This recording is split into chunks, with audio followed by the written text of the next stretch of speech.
friends, this podcast is supported by Viator. With over 300,000 plus experiences across 2,500 destinations in a variety of categories ranging from walking tours and cooking classes to multi-day excursions and helicopter tours, follow my link in the descriptions to get the perks and the discounts. Also supported by Mod, a modern intimacy, modern sexual wellness company built on quality, simplicity, and inclusivity. They're on a mission to make intimacy better for all of us people. Use my unique promo code Alicia E10 and get 10% off your purchases at the checkout. Also, never run out of clothes to wear. Use the link in my description for a discount on your membership for Rent the Runway. Support me in building the personal libraries for young readers in Houston. My link in the description will help you and lead you to donate for our book drive. Don't hesitate. See you there. Do you think it's important for us to find mentors? I think so. I think if you can, I think it's hard to find mentors. I think mentors tend to find you. Interesting. Why do you find that? Why do you think that? Because when you lack the knowledge of something, you're not going to know who is knowledgeable about it instinctively, right? You're not going to necessarily see it. A lot of people What if you're following people? What if you follow them on social? What if you see them at different networking? This is kind of where these people are coming from. They're following these influencers. They see we have to understand these flashy, that's not 9 times out of 10. That's not true. So how do they find a legit mentor?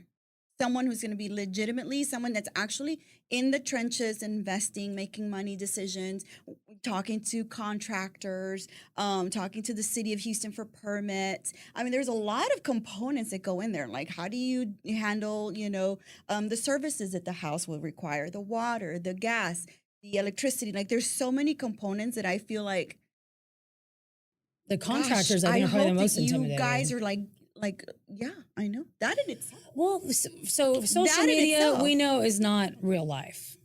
Okay. Yes. So I don't know how many times I've seen realtors that I call 30K millionaires. They'll have a Rolex and they're sitting in a car they don't own, and there's this whole flash. Oh my God, I'm gonna write that kind down. of personality. The 30K millionaires. Well, and you see that, and you're like, listen, I know you're eating beans every night just so you can afford the payment of your car, so you can pretend you're someone you're not.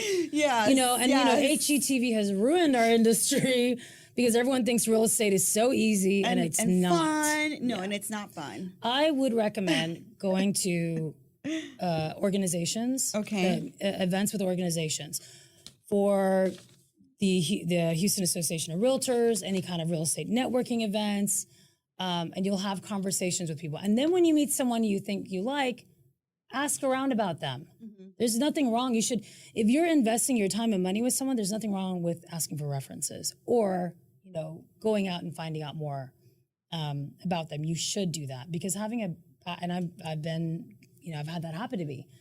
Had business partners that, ended up stabbing me in the back, if you will. Of course, it's part of your growing pains in business. No, it's happened to us too. And as much as we think that we know the person, we don't know them. And people are very different when it comes to doing business and handling money. Absolutely. Oh, exactly. When it comes to money, it's a whole other ball game. They'll say, yeah, I'll invest with you, I'll jump in with you. But then you're over there like, oh, well, this guy needs to get paid. Are you going to pay? You know what I'm saying? Yeah. Like, oh, I don't know. I don't know if I can sell them right now. I mean, there's just so many components that comes to that. But I think a part of what we need to do, and we really need to incorporate this into the conversation, is let's share some of those secrets. Let's share some of the background secrets. Like, a lot of people don't know. Like you mentioned earlier today something about like, oh, they don't know that they can negotiate on a title commission, or you mentioned something like that. So for example, for the premium that you pay is set by the state of Texas. Yes. By the Department of Insurance. So that can't be messed with, which is the biggest chunk you pay for a title. Mm-hmm. The escrow fees are not negotiable. Mm-hmm. They're set, each title company sets their rate. And if, like, for me, we offer a lower rate for investors because we know we're going to get more business from them, and we want to be able to help them out. But we have to do that across the board. We cannot do favors. We're an impartial third party. Yes. But what they can do is ask title companies or, find a partner at a title company who has a lower fee for investors or builders. And also they can help you through the nuances in buying, even more so than a realtor. Unfortunately, most realtors don't know anything about the title process. They don't really understand it because they're like, okay, I dropped the contract off at the title company. I'm out. That was it. I'll They're see you done. at closing, Yeah. which is, to me, is not a good realtor. You're not performing your fiduciary obligation to your client. You have to be there as an advocate for them at every step of the process because we can't do that. Title is an impartial third party. Yes. As a realtor, I was always involved at every stage and level because I have more knowledge than my client. If something goes awry, I want to be ahead of that. Absolutely. And I think as an investor, we appreciate when that realtor comes through for us and just kind of like leads us through the whole process. Yes, because definitely. We've had realtors. And if you're not working with a realtor, your title company is happy to answer those questions for you too. Okay. But if someone's making commission off you, like a realtor, shouldn't you utilize them? Of course, yeah. But I think one of the things that we really definitely need to talk about and something that we need to bring up is like if you are an investor or you are somebody who's investing, like how can you help somebody else get started in this process? But the other thing that I've learned along the way in the 3 years is like we learned how to cut costs in certain areas so that our profit margin is higher. But a lot of people won't give you that information. They won't tell you how to negotiate with contractors or where you can like cut a little bit of a corner here. Gatekeeping. Yeah. There's a lot of gatekeeping. There's a lot of that. And I find that a lot of investors that I talk to, they don't really want to share how they do things. You know what I'm saying? But if somebody asks me a question and like, how did you negotiate with the painter on so-and-so's, type of house? Did you, talk about rooms? Did you talk about roofing or like the outdoor, the indoor? Like, how do you negotiate all that? I don't have a problem telling them how we talk about it, but nobody wants to tell us. Well, because those people have a scarcity mindset. And, true. we're not really competing with each other, right? I mean, maybe we're competing to buy a property or whatnot, but once you own the property, if I tell you how I negotiated with my painter, how is that going to negatively impact me if I'm sharing something with you? So those are people that need to be avoided. So if you're looking to get into investing, real estate, you need to avoid those kinds of gatekeeping people because one, the knowledge is out there for free. Yeah. Two, there are people out there who are willing to support you. I mean, there's women's investment groups. There's a women's council of realtors that I'm a member of, and I've been involved in for years at local and state level. The gatekeeping doesn't benefit anybody. And the people who do that, to me, you must not be doing very well. Because if you were, you wouldn't feel the need to hold things so tightly, information that anyone can go out there and get. Well, but I also get this other thing, Delara, where like, you want information, here's my calendar, here's my fee, and then let's get together. And like, that's how it goes. And that's fine. If you have someone who, if you want something more formal, like a coach or a consultant, and they want to be paid for their time, I mean, we all have a right to ask to be paid for our time. Yeah. And I also advise if someone's an investor to not hit up someone all the time, every day, who's answering questions for you for free, because at some point they're just going to cut you off. Yes. And you're also taking advantage of them. Yeah. Because you're taking up their time and there's no benefit for them. So I always try to partner with people where I'm like, look, I need your advice or help with this, and this is what I can do for you. So whenever you approach someone, bring something of value to them. Don't just be a taker. And if you approach your business in that way, you will be successful. You will, in a couple of years, have a whole team of successful people around you who are, basically like your teammates in the business. They may not be your business partners, but your lender is a teammate, your title company is a teammate, your contractors are teammates because they help make the process happen and come together. So it's important to come from a place of I want to learn something, but I also want to give something. Yes, of course. No, and it's a give and take kind of relationship, right? It should be. Like you cannot just take. You have to give something back. It should be that way. And so we have that too. You have people who are gatekeepers, and you have people who are like straight up like want to take up your time every day, and you're like, I can't do this. And I'm happy to give you some advice, but I can't spend like days and days and weeks with you, it's taking away time from my business and where I make my money. Yes, so of course. Whether we're Time is money. mentors or mentees, we always want to maintain a balance, and a more balanced relationship is always a healthier one anyway. I agree. And so you hold a leadership position in your company. How do women who are in real estate or maybe are licensed agents or they're looking to move up in the corporate ladder or maybe move up in the real estate, what do you suggest they do? Maybe one thing they can connect, maybe one person they need to reach out to. What do you suggest? Well, for realtors, take your job seriously.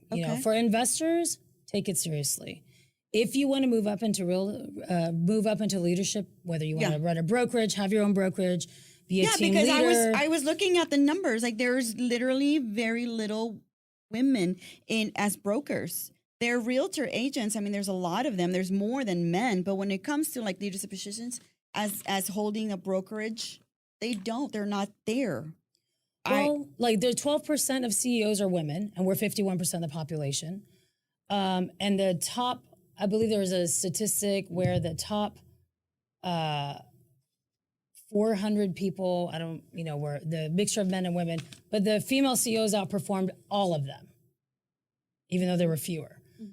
So there's definitely a bit of a glass ceiling. And even in real estate, everyone's like, oh, real estate, your own boss. Well, there's other caveats. Mm-hmm. If you're a female realtor, you're more likely to be hit up for discounting your commission. Because a lot of people have that old school assumption, you must have a man who takes care of you. Whereas a man, you must be the breadwinner of the house. Which is not true. Not always true, yeah. There's so many single women. There's so many, the majority of single parents who have custody are women. So you're basically, I don't know how many times I hear friends of mine who are women with kids, single. They're like, man, everyone's just hitting me up for my commission. And understanding where that comes from is upsetting. Because there's a conditioning that's been happening for years where we're asking women to give up on money, but we're never asking the men to do that. Which is why it's easier for them to move up. And there's more women who are part-time because they have other domestic responsibilities or other things, because we tend to take more of that on as well traditionally. So there's a lot of challenges there. If you want to move up, you have to take it seriously. You have to make it full-time. You have to make it a priority. You also have to choose friends and partners in your life that respect that your business is a priority to you. Because the number one thing I see derail, especially women, I've seen it in men too, people from their success are bad relationships. And it's usually the partner has insecurities about their success or where they're going or that they make more money than them. So that's a big challenge. And women are more likely to make a huge life change for a relationship than men are. Yeah, of course. Of course. They will acquiesce every single time to make sure that the relationship works.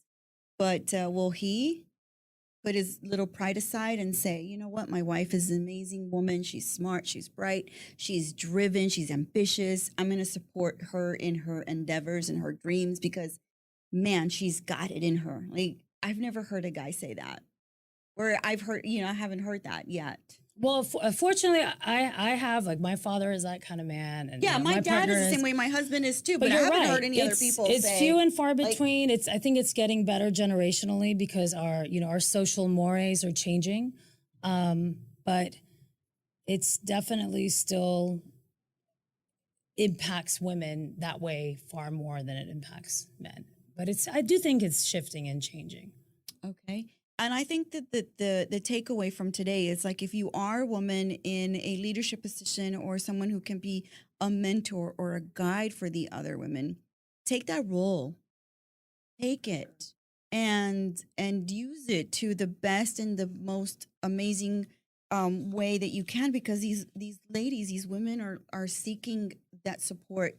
They need somebody to kind of help them and guide them and help them through things and not I don't know. For me, it's always been that way because I just remember the way that I grew up. I always counted on women that lifted me out of my neighborhood. Like they awesome. Lifted me out and they told me that I did not need to be in that neighborhood all the time, that I had options, that I had other things that I could do, that I could go find an education, that I could become more. And I've always thought about them and I thought, I want to be like them. I want to be able to just go back and reach other people because they did it for me. We should. My grandfather said once that, you know, if you go up the elevator to the top, don't forget to send the elevator down because somebody sent it down for you and you may not even know who it was. Wow. So I am a very big advocate of supporting other women in business, hence my involvement, you know, with the Women's Council of Realtors. I was president for Houston and district vice president for the state, governor 2 years for the state. I'm still actively involved. And because I'm passionate about sending that elevator for someone. I've come to a certain place in my life. Nothing would make me happier to see other women get there and other men too, you know, but we're talking about women and I think women, we need a little more help, you know? So I think it's important to get to a place and I like the idea of doing it through an organization or in an organized way because then those mentees, those people who come on board, learn those organizational skills, learn the structure, that's so learn important. how to run a business. The discipline, exactly. the work ethic. And you're surrounded by other women and people in the industry who are literally have joined for the purpose of empowering you. Whereas when you go to some of these seminars, these things, it's not about you. It's about what's in your pocket, you know. And not to discount anyone. Where do we have that group? Do we have a group like that? The Women's Council of Realtors. Okay. There's a women's real estate investment group too. So there's even a women's business organization. I mean, I would lean more if someone is trying to learn and navigate the business and the industry. And if you're collecting information, if that's the stage you're doing your homework, I would go with an organization, not necessarily even an individual. Okay. Or you can, you know, do both. But that gives you a broader spectrum of what's going on. A goldfish will stay the size. Its size is relative to the bowl, the container it's in, right? That container is like our mind. The more we expand our mind and our scope and our network and our sphere, the bigger fish we become. If we don't do that, if we stay in our neighborhoods, if we stay in a small mind frame, you're going to stay a little goldfish and you're not going to be swimming anywhere. That is amazing. I love that. Yeah, it's true. So good. Okay, before we go, do you watch, just because this is for fun, no and this worries. is just funny, and I this love is just fun for me, do you watch any of the realtor shows on TV, like the $1 Million Listing, New York, LA? I Or have. Selling Sunset? Like, I just binged on Selling Sunset. It's the ladies in Beverly Hills that, like, dress to the nines. They're, like, so beautiful, and they're, like, doing these broker opens. Well, I have watched them. Yeah. I don't, I'll be honest, as a realtor, sometimes they annoy me because it's not realistic. It's not, yeah. You know, they'll say this is the commission potential, which means you're getting both sides of the deal. So it's this fat commission where most times you're not. Yeah. It's not realistic. You don't see the parts where like you're jumping over a fence in high heels because the front door won't open. You're trying to open the back door because you know your client is going to love this house and you want to sell it. So I think it over glamorizes it. And then when people get into the industry, like when COVID happened, a ton of people got their licenses. This past year, I believe, was it 2022 or 2021? This is a National Association of Realtors statistic. I believe about 12,000 people did not renew their license. Oh, wow. So when people say, oh, I want to get my license for fun, I love looking at houses. I'm like, keep watching HGTV. And I think most people like looking at houses, but it's a lot harder than that. I'm like, come back to me in a year when you've been, you know, eating bread and peanut butter because, you know, it's straight commission business and tell me how much fun that was. Tell me how often you sat by the pool on your laptop and made your millions of dollars. So it's fun to watch those things, but I think people need to understand. No, and I wish there was a disclaimer like, hey, this is for entertainment purposes. Yeah, no, this is not real life. And you have clients like that who are like, I had a lady I had a listing with, she's like, I want to get this $50,000 painting to put in my house, this and that. And I want you to pay for the staging. I'm like, first of all, I'm not paying for your staging. Oh, well, on TV. Yes. The stagers come, the companies, the furniture companies are there because they're going to be on TV. You're not going to be on TV. They're sponsoring most of the time, to get their name out there, right. And plus, you put a $50,000 painting in your house and you put it on the MLS and someone sees a picture, they're going to break into your house and steal the painting. Yeah. Do you want the liability for that from a gallery? Oh my God, that happens so much. Of course it does. Who put their closets out there. They're always getting their stuff stolen. I mean, I think... And then you find out that the Hermes bags are fake. Well, this is what happens when we live in a society where, everything's about the flash. And I think social media has helped spread so many amazing, great things. But also we're spreading a lot of this too, No, there's a lot of that, what is it called? The luxury lifestyle brand. And, you too can make $50,000 a month by doing this. And it's so just unrealistic. Yeah, it is. And I'm just like, there's always people who do that, but the percentage of people who get to that point is so small and minute. Of course, yeah. The problem is, instead of people looking to build their wealth and be economically sound and healthy, they're worried about, it's more about their image. I want to look like this awesome realtor. I want to look like this amazing businesswoman. And that's the focus.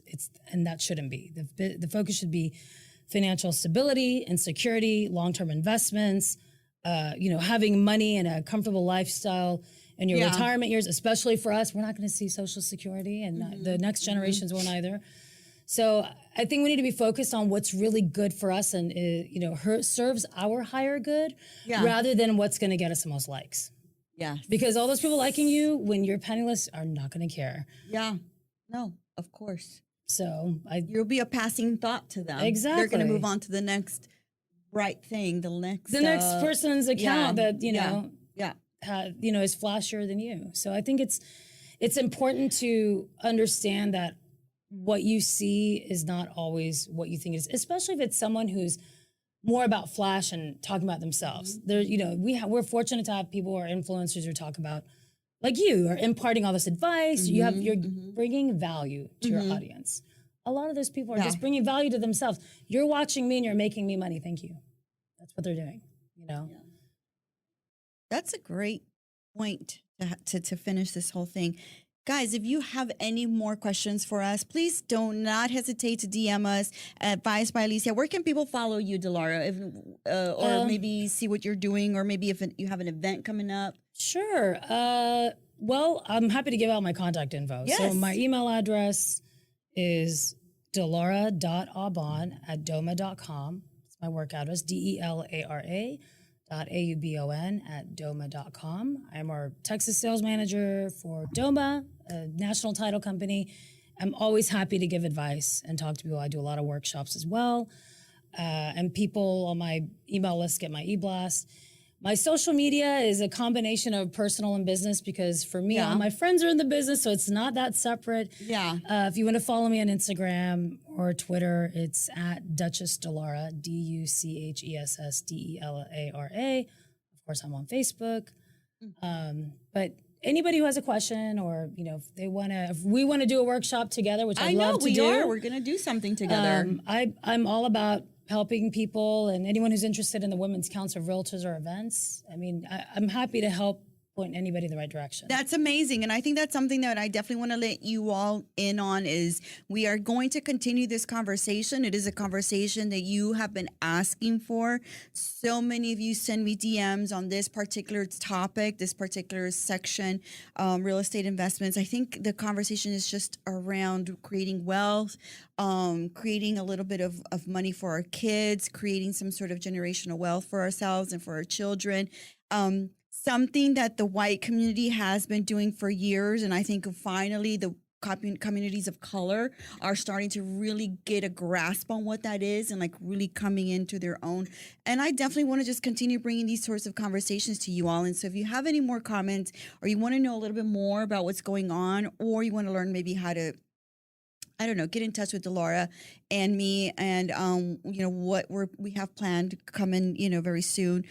Just let us know. We would love to hear it. And thank you so much, Laura. I appreciate you. Thank you for having me. It's lovely to be here, Alicia. And every time I see you, I just get this amazing, beautiful energy from you. Oh, you're such a sweetheart. Yeah, my beautiful Scorpio sister. You're a lovely Leo, and I love following you too. Fixed signs, and we're both very stubborn. Yeah, this is true. Ugh, I don't think that's a surprise for anyone for us. No, especially my husband. Like oh my God, he's always complaining about how stubborn I am. But he's a Taurus. So I always say I'm like a little bullfighter all the time because that man will not move. He will not budge on anything. Well, right, Jamal? I think stubborn Jamal knows that. Stubborn can also be on the pendulum, on the spectrum. Stubborn can be persistence. So if we weren't stubborn and persistent, we wouldn't be who we are, where we are today. That's true. So whenever someone says stubborn, I'm like, oh, I'm persistent. Thank you for noticing.